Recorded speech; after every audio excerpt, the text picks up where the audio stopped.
Hello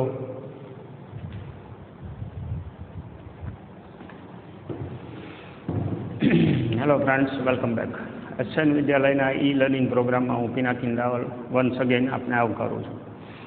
મિત્રો, last time આપણે તરલની ગતિ દરમિયાન એક તો ધારારેખી વહન છે એનું સ્પષ્ટીકરણ કરેલું છે, મતલબ સ્થાયી વહન કોને કહી શકાય એની શરતો, અને એના આધારે એક અગત્યનું સમીકરણ, અગત્યનો સંબંધ સાતત્ય સમીકરણ તારવેલું છે। મતલબ કે આડછેદ અને વેગને એકબીજા સાથે વ્યસ્ત પ્રમાણ હોય, પર્ટિક્યુલરલી સ્થાયી વહન માટે। હવે આ લેક્ચરમાં આપણે ખૂબ જ મહત્ત્વનો એક સિદ્ધાંત છે તરલ વહન માટે, એને તારવવાનો છે, દેટ ઇઝ બર્નૌલી સમીકરણ।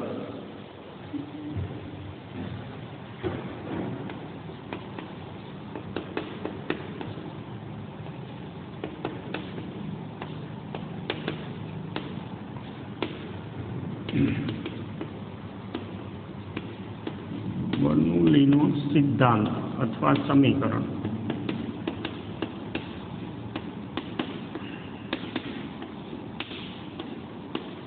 તરલ વહનને લગતી બાબત છે। આ ગતિશીલ અવસ્થામાં તરલ હોય તે વખતે સંકળાયેલી બાબતો છે એને ખાસ ધ્યાનમાં રાખીને આ સિદ્ધાંત બર્નૌલીએ બનાવેલો છે, ઓલમોસ્ટ 250-300 વર્ષ પહેલાં। હવે પહેલી વાત તો આપણે એ ક્લિયર કરી દઈએ કે તરલનું વહન જે છે એ આપણે જેટલું વિચારી પદાર્થોની ગતિ વિશે એટલું સરળ નથી, બહુ કોમ્પ્લેક્સ છે। કારણ કે તરલના કણો જે છે એ એકબીજા સાથે જોડાયેલા નથી, એટલે એનો કલેક્ટિવ અભ્યાસ ન થાય, ક્વોલિટેટિવ અભ્યાસ થાય, ક્વોન્ટિટેટિવ ન થઈ શકે। એટલે હવે એ અભ્યાસ કરવા માટે આમ જુઓ તો ઇન્ડિવિજ્યુઅલી તમે તરલ કણ ધ્યાનમાં લઈ અને એની ગતિનો અભ્યાસ છે એ જો કરવા જાઓ તો બહુ લાંબો વહીવટ થઈ જાય। એટલે પર્ટિક્યુલરલી બર્નૌલીએ આ જે સમીકરણ અથવા તો આ જે સિદ્ધાંત છે એને તારવવા માટે ઉર્જા સંરક્ષણનો નિયમ છે એનો ઉપયોગ કરેલો છે। કારણ કે આપણને ખબર છે કે ઉર્જા સંરક્ષણનો નિયમ દરેક પરિસ્થિતિમાં લાગુ પડી શકાય, મોટાભાગની ભૌતિક ઘટના છે એ બહુ ઇઝીલી ઉર્જા સંરક્ષણના આધારે તારવી શકાય। તો એવો જ કંઈ કેસ લઈ અને તરલ વહન દરમિયાન જે એની સાથે સંકળાયેલા પદ છે, ખાસ કરીને વેગ છે, દબાણ છે, પછી સ્થિતિ ઉર્જા છે, તો એમાં કઈ જાતના ફેરફાર થાય છે એ આપણે તારવવાનું છે। એક કામ કરીએ, આપણે એક એવી વહન નળી ધ્યાનમાં લઈ કે જેનું આડછેદ છે એ બદલાતું જાય છે, વારંવાર એની ઊંચાઈ જે છે એ બદલાય છે। એટલે માનો કે આ ટાઈપની એક વહન નળી આપણે ધ્યાનમાં લીધી, જેનું આડછેદ આગળ જતાં જતાં બદલાય છે। સંદર્ભ લઈ લઈ, આ જે પહેલું આડછેદ છે એને આપણે A1 કહી દઈએ,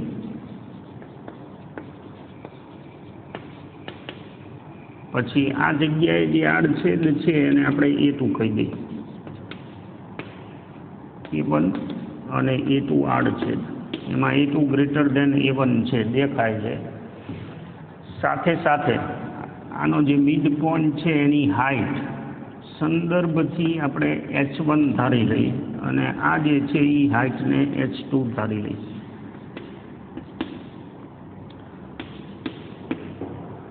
હવે આપણે સાતત્ય સમીકરણમાં આપણે એવું વિચારીએ કે આમાં તરલનું વહન આ રીતે થાય છે, તરલનું વહન નીચેથી ઉપર તરફ આપણે દેખાડ્યું છે। શું કામ, કયા કારણોસર, એની પાછળ જવાબદાર શું એ આપણું ટેન્શન નથી, એ તો પછી જે સૂત્ર બનશે એના આધારે વિચારશું આપણે। અત્યારે આપણે એવું વિચાર્યું છે કે નીચલા છેડાથી ઉપલા છેડા તરફ તરલનું વહન થાય છે। સ્વાભાવિક છે કે આડછેદ જુદા જુદા છે એટલે વેગ જુદા જુદા હશે। હવે વેગ જો જુદા જુદા હોય, નાના મોટા એ પછીની વાત છે, એ તમને ખ્યાલ છે કે મોટું આડછેદ આવે એટલે વેગ છે એ ઓછો થઈ જવાનો છે। તો હવે વેગનો ફેરફાર થાય છે વહન દરમિયાન, પહેલા આડછેદથી બીજા આડછેદ સુધી। તો વેગના ફેરફાર માટે જરૂરી એવો પ્રવેગ ક્યાંક ને ક્યાંક હશે જ, એ તો નક્કી વાત છે। કારણ કે વેગ બદલાય છે, 100% બદલાશે, એ શેના આધારે આપણે કહી શકીએ, સાતત્ય સમીકરણ, જે આપણે પહેલાં લાસ્ટ લેક્ચરમાં તારવેલું છે। A1 V1 બરાબર A2 V2 થાય. મતલબ અહીંયા જે વેગ છે એને હું V1 કહી દઉં છું. આ જગ્યાએ જે વેગ હોય એને આપણે V2 કહી દઈએ. એક શરત મૂકી દઈએ અહીંયા કે જે વહન છે એ સ્થાયી વહન છે, કારણ કે તો જ આપણા જે તાર્કિક અવલોકન છે એ એમ કહેવાય કે વ્યવસ્થિત રહે છે, જે કંઈ અંદર તારવણી કરીએ. કારણ કે પ્રક્ષુબ્ધ વહન માટે આ સિદ્ધાંત છે એ લાગુ પાડી શકાતો નથી. ઉપરાંત બીજી એક શરત મૂકી દઈ કે તરલ જે છે એ અદબનીય છે. અદબનીયનો અર્થ શું કરવાનો રહે આપણે કે ભાઈ એની ઘનતા જે છે એ બદલાતી નથી. એટલે ઘનતા અચળ છે, વહન દરમિયાન નથી બદલાતી, સાથે સાથે વહનનો પ્રકાર જે છે એ ધારારેખી વહન છે. તો સાતત્ય સમીકરણના આધારે માની લો કે A1 આડછેદ નાનું હોય તો A2 આડછેદ પાસે વેગ ઘટી જશે, એ આપણને ખ્યાલ છે. વેગ ઘટે એટલે મેં હમણાં જ કીધું કે એ વેગના ઘટાડા માટે જવાબદાર એવો પ્રતિપ્રવેગ, આ કિસ્સામાં પ્રતિપ્રવેગ છે એ ક્યાંક ને ક્યાંક અસ્તિત્વમાં હશે. પ્રતિપ્રવેગ જો અસ્તિત્વમાં હોય તો બહુ સીધી વાત છે કે આડછેદ સતત બદલાતું જાય છે, એટલે દરેક વિભાગમાં વેગના આંકડા બદલાય, જે નળી દેખાય છે. જો વેગના આંકડા બદલાય તો દરેક વિભાગમાં કોઈને કોઈ પ્રવેગ હાજર છે, મતલબ કે કોઈને કોઈ બળ હાજર છે, મતલબ કે દરેક આડછેદ પાસે દબાણના ફેરફાર થતા હશે. બરોબર છે ને? કારણ કે દબાણ શું છે? એકમ આડછેદ દીઠ લાગતું બળ, અને બળને કોની સાથે ડીલ થાય છે? પ્રવેગ સાથે. એટલે કે દબાણના ફેરફાર આની અંદર હશે. તો પહેલા આડછેદ પાસે દબાણ P1 અને બીજા આડછેદ પાસે દબાણ P2 હું કહી દઉં. પછી વચગાળામાં જુદા જુદા આંકડા હોઈ શકે, આપણે ખાલી બે આડછેદ પૂરતું કેલ્ક્યુલેશન કરી છે. અને સ્થાયી વહન છે એટલે પછી દરેક વિભાગમાં એને લાગુ પાડી શકાશે. હવે સીધી વાત છે કે આપણે વહન થાય છે એ દરમિયાન તમે જુઓ દબાણનો ફેરફાર થયો છે, દબાણનો ફેરફાર થયો છે એટલે બળના આંકડા ચેન્જ થયા છે. દરમિયાન તરલ જે V1 અને V2 વેગથી ગતિ કરે છે એને લીધે એ કોઈ ચોક્કસ સ્થાનાંતર કરે છે. એ સ્વાભાવિક છે કે તરલ પર કાર્ય જે છે એ અસ્તિત્વમાં છે. તો પ્રથમ આડછેદ પાસે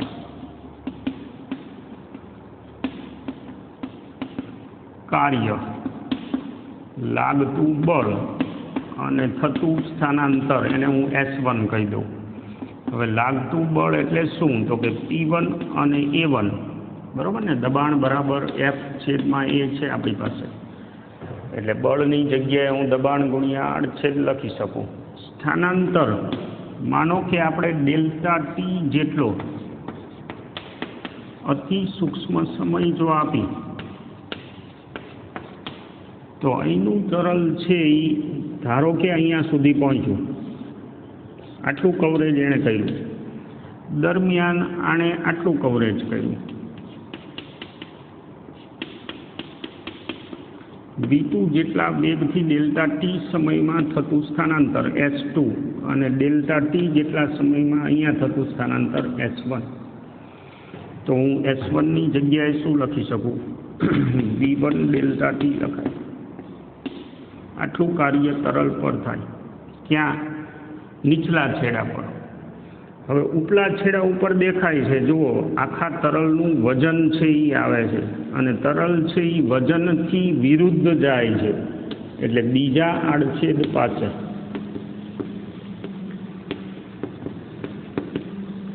કાર્ય 2 બરાબર F2 S2 લખાય. હવે એને હું અહીંયા માઇનસ લખીશ, કારણ કે તરલ પર કાર્ય લખવાનું છે. તરલ ઉપર તમે જુઓ વજન બધું લાગુ પડશે, એની વિરુદ્ધ એ ઉપર જાય છે. આ જગ્યાએ આપણે એ વસ્તુ નથી વિચારી. શું કામ? તો કે આ આપણો પહેલો સંદર્ભ છે. પણ હવે એ આખું જે તરલ છે એના ઉપર દેખાય છે, જો આ વજન પડે છે અને તરલ એથી વિરુદ્ધ જાય છે, એટલે પછીના દરેક ભાગમાં તરલ પર કાર્ય છે એ ઋણ છે.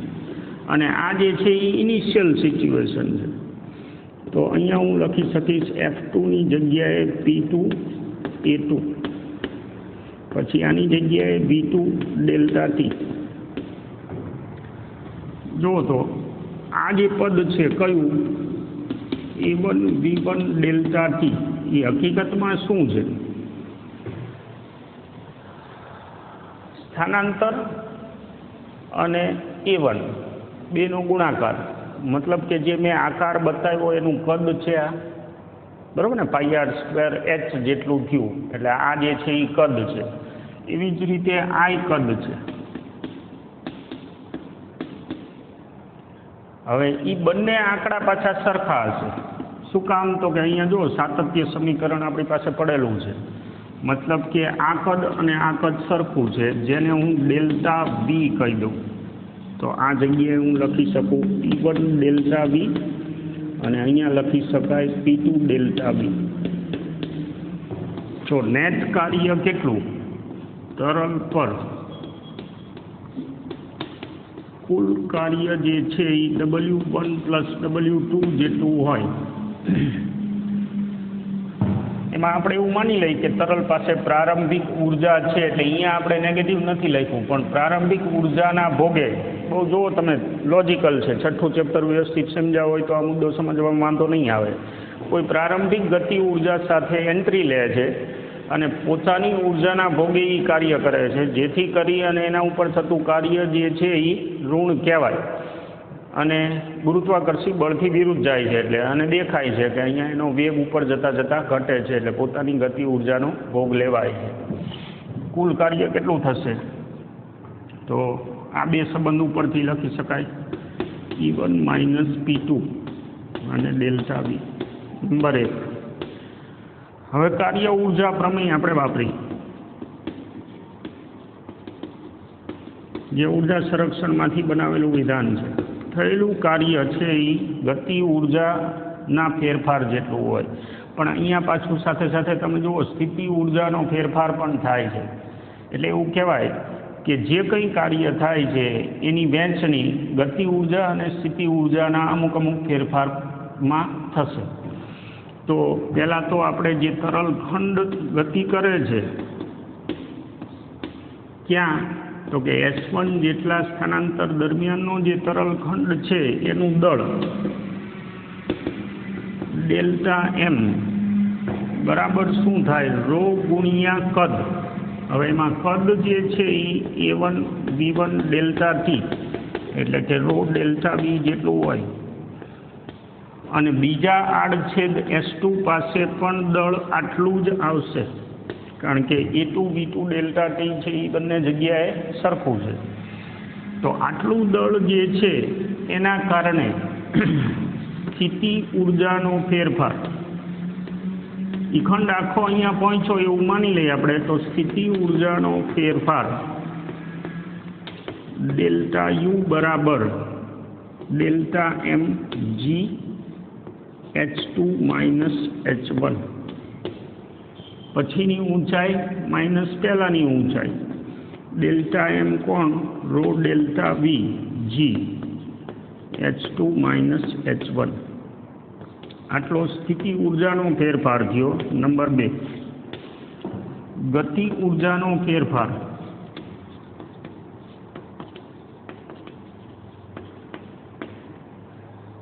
Delta K is equal to 1/2 delta M V2 square minus V1 square. બરાબર ને? હાફ MV સ્ક્વેર પરથી પછીની ગતિ ઉર્જા માઇનસ પહેલાંની ગતિ ઉર્જા, એટલે is equal to 1/2 ρ delta V દળની જગ્યાએ V2 square minus V1 square delta K. સમીકરણ નંબર 3. આ શું ગોઈતું આપણે? તરલ પર થતું કુલ કાર્ય કોણ કરે છે, કેના લીધે થાય છે નહીં. આ જે સિચ્યુએશન દેખાય છે એને જ આપણે ધ્યાનમાં લીધી છે. સિચ્યુએશનના આધારે કાર્ય, ટોટલ કાર્ય આ થયું તરલ વડે તરલ પર. નંબર 2. ઉપર પહોંચતા સુધીમાં હાઇટ બદલાય છે એટલે સ્થિતિ ઉર્જાનો ફેરફાર હોય.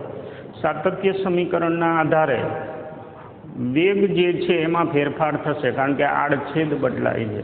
એટલે ગતિ ઉર્જા અને સ્થિતિ ઉર્જાના ફેરફાર આપણે ગણ્યા અને કુલ કાર્ય ગણ્યું. હવે સરવાળે શું કહી શકાય? કાર્ય ઉર્જા પ્રમેય પરથી થયેલું કુલ કાર્ય છે એ આ બંનેની વહેંચણીના સ્વરૂપમાં હોય. એટલે આ બાજુ આપણે એને આકૃતિ હવે હું કાઢી નાખું છું.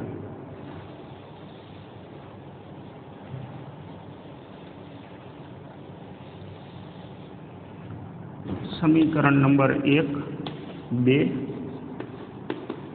અને 3 પરથી W1 + W2 = delta U + delta K. આમ જુઓ તો આ ઉર્જા સંરક્ષણનો નિયમ થયો. હવે એમાં મારી પાસે અહીંયા કોણ છે?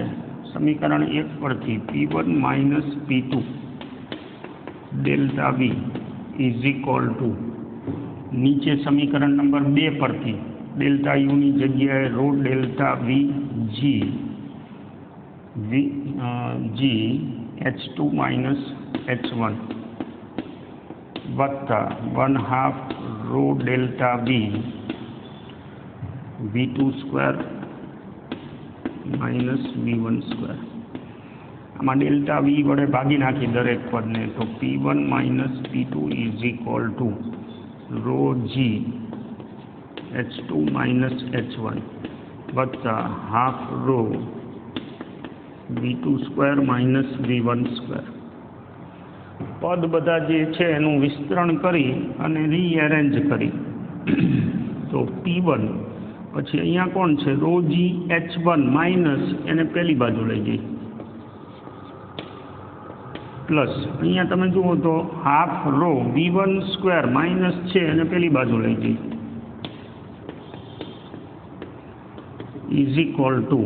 = આ બાજુ કોણ વધ્યું? તો આ જે ઋણ પદ છે એને હું આ સાઈડ લાવ્યો એટલે P2 પ્લસ રો જી H2 પ્લસ 1/2 રો V2². પહેલા અને બીજા આડછેદ પાસે દબાણની, ઊંચાઈની અને વેગની પરિસ્થિતિ વચ્ચેનો આ સંબંધ થયો. આ સંબંધને બર્નૌલી સમીકરણ લખી દઈએ આપણે. મતલબ P પ્લસ રો જી H પ્લસ 1/2 રો V² = અચળ. આ જે પદ છે એ શું છે? રો જી H. એકચ્યુઅલમાં રો જી H = આવું લખી શકાય mgh/b, બરાબર ને, રોની જગ્યાએ. એવી જ રીતે આ જે છે 1/2 રો V²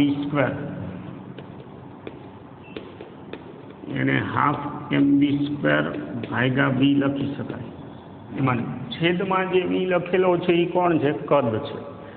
એટલે આ પદ કોણ છે? એકમ કદ દીઠ ગતિ ઉર્જા આવશે પદ એ જ રીતે, કારણ કે જથ્થો છે ને, એટલે એકમ કદ દીઠ ગતિ ઉર્જા, એકમ કદ દીઠ સ્થિતિ ઉર્જા અને જે તે બિંદુ પાસેનું દબાણ, આ ત્રણેયનો સરવાળો અચળ રહે. મૂળભૂત રીતે ઉર્જા સંરક્ષણનો નિયમ છે. પણ હા, લાગુ કોને પાડી શકાય છે? સ્થાયી વહનને લાગુ પાડી શકાય. પ્રક્ષુબ્ધ વહનમાં દરેક બિંદુ પાસે વેગ ડ્રેસ્ટિકલી બદલાતા હોય છે, અચાનક ફેરફારો થતા હોય છે. એટલે આ સમીકરણ છે એ પ્રક્ષુબ્ધ વહનને લાગુ ન પાડી શકાય. બીજું, આખી ગણતરી દરમિયાન આપણે વ્યય કરનારા પરિબળો જે છે એને ધ્યાનમાં લીધા નથી. વ્યય કરનારા પરિબળો, હવે વ્યય કરનારા પરિબળો એટલે શું? તો કે એક તો જે નળીમાં વહન થાય છે એમાં પાસેના, ધ્યાન રાખજો, પાસેના બે સ્તરો જે હોય તરલના, એ એકાબીજા ઉપર ખાસ જાતનું અવરોધીય બળ લગાડે છે, જેને શ્યાનતા કહેવાય. એના પછીના આગળ જતા મુદ્દામાં આ જ ચેપ્ટરમાં આપણે ભણશું શ્યાનતા.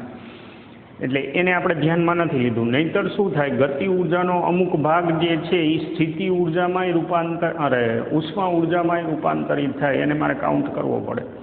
એટલે અત્યાર પૂરતું આપણે વ્યય કરનારા પરિબળો છે એ નથી એવું ધારી લીધું છે. એટલે એકચ્યુઅલમાં બર્નૌલી સમીકરણ છે એ સ્થાયી વહન માટે, અદબનીય પ્રવાહી માટે, જેની ઘનતા, કારણ કે તો જ તમે જુઓ વહન દરમિયાન એક જગ્યાએથી બીજી જગ્યાએ ઘનતા ન બદલાતી હોય તો જ આપણે આ સમીકરણનો ઉપયોગ કરી શકીએ. અને ત્રીજું, અશ્યાન પ્રવાહી માટે અથવા ઓછું શ્યાન પ્રવાહી હોય એને લાગુ પાડી શકાય. કારણ કે શ્યાંત આમાં આદર્શ કેલ્ક્યુલેશન છે. શ્યાંતા એટલે મૂળભૂત રીતે શું સમજવાનું, તરલના બે સ્તર વચ્ચે લાગતું અવરોધીય બળ ઘર્ષણ ટાઈપનો એક પરિબળ છે જેને અત્યારે આપણે કાઉન્ટ નથી કરેલું, અને છતાંય સમીકરણ આપણે લગાડવું હોય તો ગતિ ઉર્જાનો જે ઉષ્મા ઉર્જામાં રૂપાંતરિત થયેલો ભાગ છે એને આપણે એડ કરવો પડે. એટલે વેગના કેલ્ક્યુલેશનમાં જે V2 છે એ એકચ્યુઅલ કેલ્ક્યુલેશન કરતાં કંઈક ઓછું કે જુદું આવે. આ ત્રણ શરતોને આધીન બર્નૌલી સમીકરણ છે એ વાપરી શકાય, અને વ્યવહારમાં લગભગ અદબનીય એવા તરલો માટે, એટલે આમ તો દબનીય હોય તોય વાંધો નથી આવતો, કેલ્ક્યુલેશન રફલી વાપરી શકાય છે વ્યવહારના અમુક કેલ્ક્યુલેશનમાં. ઓછા શ્યાન પ્રવાહીઓ માટે અમુક ઘટનાઓ જે વ્યવહારમાં જોવા મળતી હોય એમાં બર્નૌલી સમીકરણ બહુ સારી રીતે એપ્લાય કરી શકાય છે. પણ એ સંબંધ કોની વચ્ચે છે? ત્રણ પદ વચ્ચેનો સંબંધ છે. દબાણ, એકમ કદ દીઠ સ્થિતિ ઉર્જા, એકમ કદ દીઠ ગતિ ઉર્જા. અથવા જો હું રોજીથી દરેકને ભાગી નાખું, રોજીથી દરેક પદને આપણે ભાગી નાખી,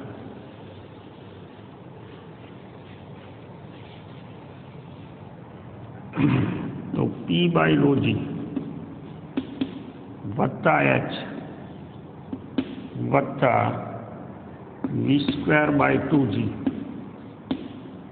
બરાબર બીજો કોઈ અચળ, આ ટાઈપના પદ મળે જે દરેકને મીટરના પરિમાણ છે. બરાબર ને, ચેક કરી શકો તમે પહેલા અને ત્રીજા પદ માટે. એટલે આ ત્રણેય પદને આપણે નામ પાડેલું છે. એમાં પહેલું પદ છે એને પ્રેશર હેડ કહેવાય બર્નૌલી સમીકરણમાં. બીજું જે પદ છે એને એલિવેશન હેડ કહેવાય.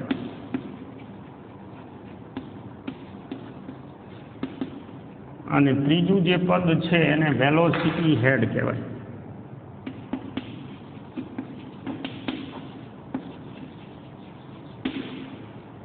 આ ત્રણેય પદનો સરવાળો છે એ સ્થાયી વહન માટે અદબનીય પ્રવાહીમાં ઓછી શ્યાનતા ધરાવતું પ્રવાહી હોય તો એને લાગુ પાડી શકાય છે. હવે બર્નૌલીના સિદ્ધાંતના આધારે અમુક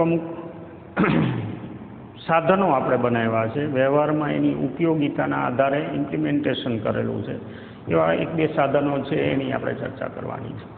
આ કેલ્ક્યુલેશન છે એકદમ સીધું સાદું ઉર્જા સંરક્ષણના આધારે છે બર્નૌલી સમીકરણ, અને ચેપ્ટર ખાતે આ મહત્ત્વની તારવણી કહી શકાય. તારવણી છે એ એક વખત ફરીથી જોઈ લેજો. જસ્ટ આપણે શું કરેલું છે, કાર્ય તરલ પર ગણેલું છે અને કુલ કાર્ય છે એનો ઉર્જામાં રૂપાંતરિત થતો ભાગ કાર્ય ઉર્જા પ્રમેયના આધારે કેલ્ક્યુલેટ કરેલો છે. આગળ વધી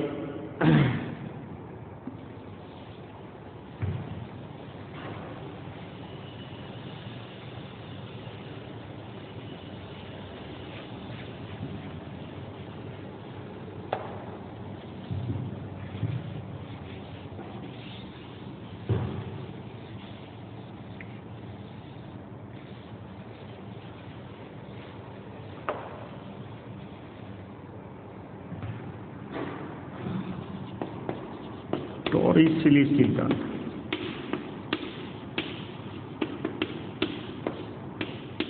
હવે આ ભાઈ એવું નોંધેલું છે કે સ્થિર તરલ હોય, સ્થિર તરલ ભરેલા પાત્ર, એમાં ક્યાંય નાનું છિદ્ર જો હોય, જસ્ટ લાઈક આપણે પાણીની ટાંકી અને નળની વ્યવસ્થા હોય એવું, તો એમાંથી બહાર આવતા પ્રવાહીનો વેગ છે એ મુક્ત પતન કરતા પદાર્થના વેગ જેવો હોય છે. આપણે સાબિત કરીએ. માનો કે મારી પાસે એક પાત્ર છે જેને આપણે અહીં સુધી ભરેલું છે. હવે અહીંયા જે આડછેદ હોય એને આપણે A1 કહી દઈએ, અને પાત્રના લગભગ આ ભાગમાં જે અહીંથી H જેટલી ઊંડાઈએ છે, સપાટીથી પ્રવાહીની જે મુક્ત સપાટી છે અહીંયાથી H જેટલી ઊંડાઈએ છે, તો એ જગ્યાએ એક નાનું છિદ્ર આપણે પાડેલું છે જેનું આડછેદ છે એને આપણે A2 કહી દઈએ, આ આડછેદને. તો આમાંથી પ્રવાહી બહાર આવશે. હવે એ પ્રવાહી પડશે મેં દેખાડ્યું એ રીતે, પણ એનો બહાર આવતા પ્રવાહીનો વેગ v2 કહી દઈએ આપણે. હવે એ પ્રવાહી બહાર આવે એટલે અહીંથી આ પ્રવાહી નીચે ઉતરશે. માનો કે v1 જેટલા વેગથી નીચે ઉતરે છે. એટલે એક બહુ સીધી વસ્તુ કે આ જે છે એ ઓલમોસ્ટ સ્થાયી વહન થવાનું, કારણ કે એક ધાર્યું આમાં કોઈ ધડબડાટી નથી થવાની, એટલે સ્થાયી વહનનો કિસ્સો જ બનશે. આ કે પ્રવાહી ઉપરથી ધીમે ધીમે નીચે ઉતરશે અને અહીંથી પ્રવાહી બહાર આવવાનું છે. તો સાતત્ય સમીકરણ છે એ પહેલાં તો યુઝ કરી શકાય. a1 v1 બરાબર a2 v2 થાય. નંબર 1,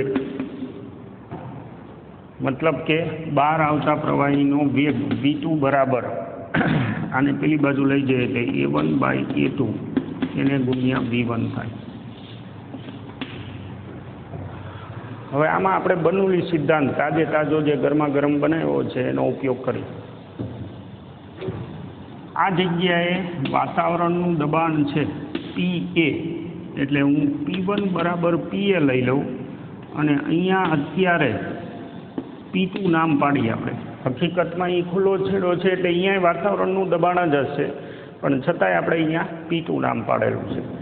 તો એકડો અને બગડો આ બે જગ્યાએ 1 અને 2 બિંદુ પર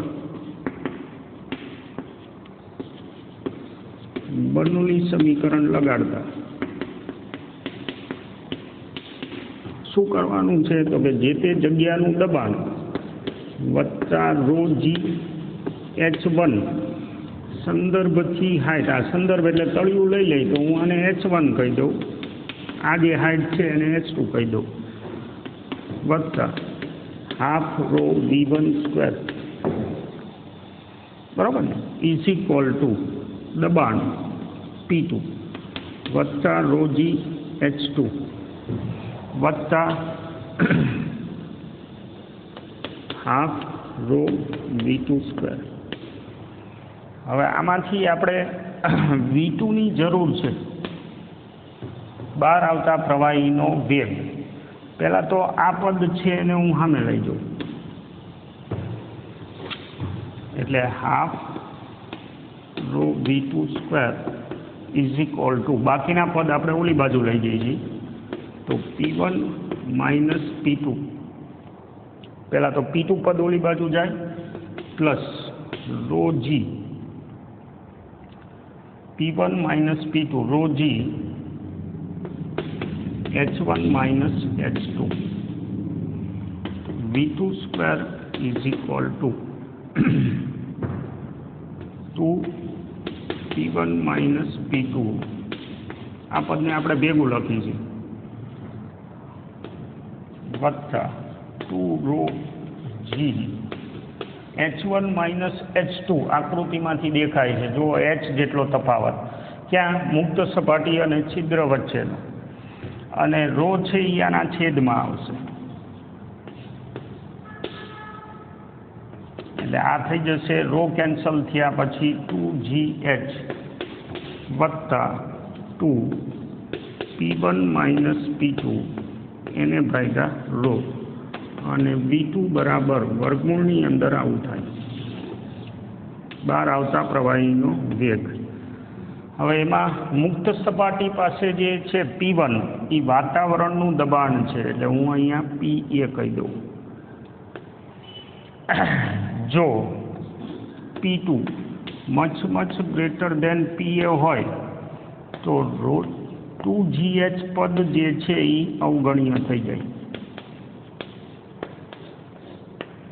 તો એવે વખતે કયું P2 દબાણ છે એ ખૂબ જ વધારે હોય વાતાવરણની કમ્પેરિઝનમાં, તો એવા સંજોગોમાં 2gh ને આપણે અવગણી લઈ તો v2 બરાબર શું થશે? વર્ગમૂળની અંદર 2v2 સ્ક્વેર કરી શકાય. સંદર્ભ અહીંયા બદલાઈ જશે એટલે હું વર્ગમૂળ કાઢી નાખું છું. આ પદને આપણે અવગણી લીધું છે એટલે 2pa માઇનસ P2 અને g થાય. એમાં P2 ખૂબ જ વધારે છે એટલે સ્વાભાવિક છે આ જવાબ ઋણ આવશે. એનું વર્ગમૂળ ન કાઢી શકાય, પણ એ માઇનસનો અર્થ શું કરવાનો આપણે?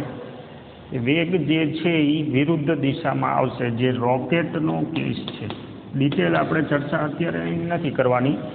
પણ બીજો કેસ કે જો આ છિદ્ર ખુલ્લું હોય ઓપન ટુ એર, તો P2 is equal two PA થવાનું.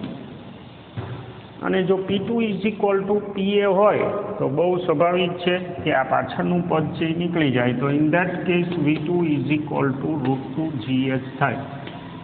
યાદ આવે? h ઊંચાઈ પરથી પદાર્થને જો મુક્ત કરવામાં આવે તો મુક્ત પતન કરતા પદાર્થનો વેગ જે છે એ તમને આનાથી મળી જાય.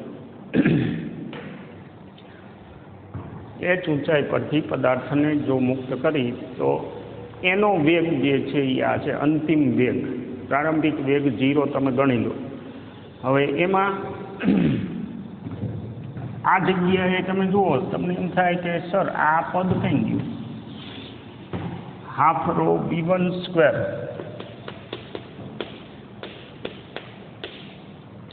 આ પદને આપણે ધ્યાનમાં નથી લીધું. શું કામ? તમે પોતે ઇમેજિન કરો, મોટી ટાંકીમાં આડછેદ આ ખૂબ જ મોટું, એવા સંજોગોમાં નીચે નાનું એવું જો છિદ્ર કરવામાં આવે, મતલબ કે A2 જે છે એ મચ ગ્રેટર દેન જો A1 હોય તો V1 છે એ ઓલમોસ્ટ 0 જ કહેવાય કમ્પેરિઝનમાં. બરાબર છે? સપાટીનું સ્તર છે એ એકદમ ધીમે ધીમે ઓછું થતું જાય, એટલે આ જે પદ છે એને લગભગ અવગણી શકાય. તો એવા સંજોગોમાં મુક્ત પતન કરતા પદાર્થ જેવો બહાર આવતા પ્રવાહીનો વેગ મળે. આ જે વિધાન છે એને ટોરિસેલીનો સિદ્ધાંત અથવા નિયમ કહેવાય. શું? ખૂબ જ મોટા પાત્રમાં નાનું છિદ્ર h ઊંડાઈએ જો પાડવામાં આવે તો એમાંથી બહાર આવતા પ્રવાહીનો વેગ તેટલી જ ઊંચાઈ પરથી મુક્ત પતન કરતા પદાર્થના વેગ જેટલો હોય. હજુ આ સિવાય આપણે બર્નૌલી સિદ્ધાંતના ઉપયોગથી આપણે તારવણી કરેલી છે ટોરિસેલીની. એવી જ રીતે બીજા સાધનો અમુક બનાવેલા છે, લાઈક વેન્ચુરી મીટર છે. ઘણી વખત આપણે માર્ક કરેલું છે કે ફ્લડ કે એવું કંઈ હોય, પૂર કે એવું કંઈ આવ્યું હોય તો એમાં પ્રવાહીનો વેગ અથવા તો ડેમમાંથી છોડાતા પાણીનો વેગ છે એ બોલે છે કે ભાઈ 5000 ક્યુસેક કે 25000 ક્યુસેક પાણી આપણે છોડ્યું, ક્યુબિકલ સેન્ટીમીટર. એટલે કદ આપે છે, એ કદ ફ્લક્સ આપે. તો એ કઈ રીતે માપતા હશે? પાણીનો વેગ, માની લો કે ઘન પદાર્થ હોય તો એનો વેગ તો માપી શકાય, પણ પાણીનો વેગ કઈ રીતે માપી શકાય એ વસ્તુ આપણે ચેક કરવી છે. તો હવે એ કઈ રીતે ચેક કરી શકાય એના માટે એક સાધન બનાવ્યું છે આપણે, વેન્ચુરી મીટર. પણ એની ચર્ચા છે એ થોડીક કેલ્ક્યુલેશન એનું લાંબુ છે, એટલે નેક્સ્ટ લેક્ચરમાં કરશું. અત્યારે આપણે હોલ્ટ મારી. Thank you for watching. મળશું પાછા.